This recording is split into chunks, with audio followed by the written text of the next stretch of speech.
Hello and welcome! Today I'm going to show you how I made my December daily album. Now I want to warn you, it did not go as planned, but I will still be able to explain how I made it complete. So starting off on the left right here, I have a bunch of papers that I have cut down to 6.5 by 9.5, and they are basically just a big pile of my favorite papers. Then right here I have all of the pieces that I want for my album cover, and that measures 7 inches by 10. So I'm going to start out by going through this pile, and you can see here this is the style that I was going for, the Smashbook. However, I wanted a hardcover going around the entire thing, essentially just a hardcover book. So we are going to start out by going through my pile of papers and envelopes, and I am going to set aside all of the pages that I for sure want in my book. You're going to see I will take the time to add a few belly bands and pockets, but not too many. I'm keeping these pages pretty blank at this point. So I am just making sure. I wanted about 35 pages, so this pile has a lot more than that. So I'm just, picking through and picking the favorites, and then I'm going to go ahead and put them in the order that I want. And I do a lot of the decorating at the end, like once I have everything bound. I'm using envelopes, old postcards, not old, but vintage. I'm using vellum and acetate paper and just a huge variety of things. I basically have a big box full of things that I like to use in these type of journals. So now that I have my final stack, the second stack, which are the pages and things that I'm not using but that I also love, I'm setting those aside, and that's what I will use to actually decorate my book, and it'll be nice to have a pile of things that I already know I love and want included. So here we go. I am using my Cinch machine to bind my book, and here's where I went wrong. I should have just made a front cover and a back cover with the heart out of the chipboard, and just had them be regular covers instead of trying to make the hardcover book, but that's okay.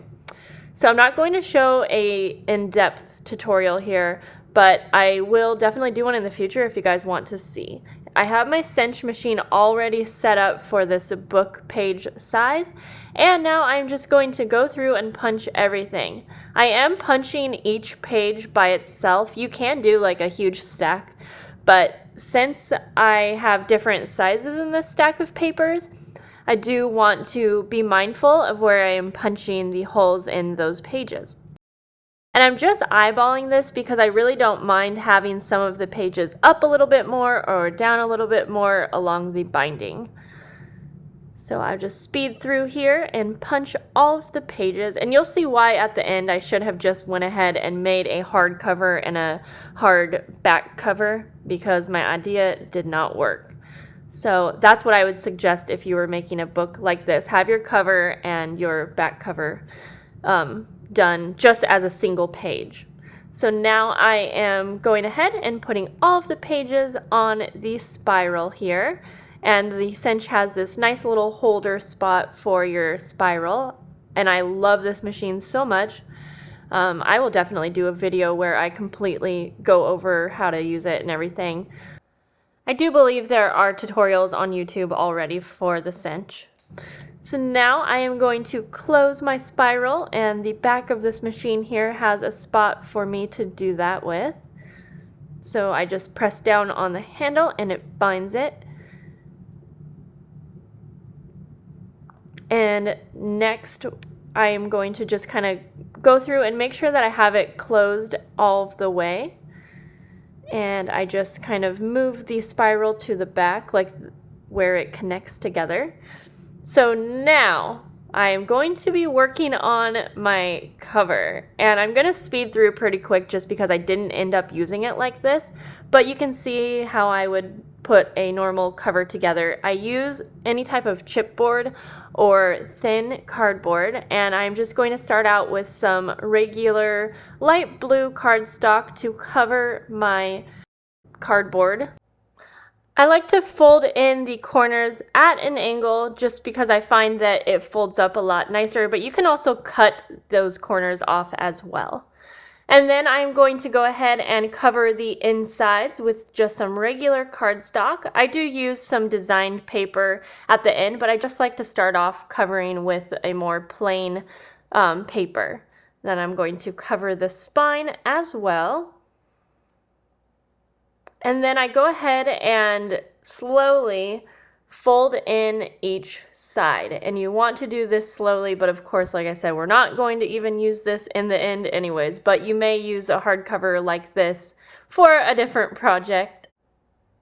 I just covered the front off camera using some designer paper, and now this is where it just did not work at all. I don't know why I thought this was going to work in my head, but I'm basically just using some baker's twine, and I did spend a lot of time wrapping it around a million times, wrapping it around in different ways, thinking that it wasn't going to slide down, but it just wasn't going to work. And I actually continued trying after you see here because I see why it slid down because I didn't have anything holding it up in the middle.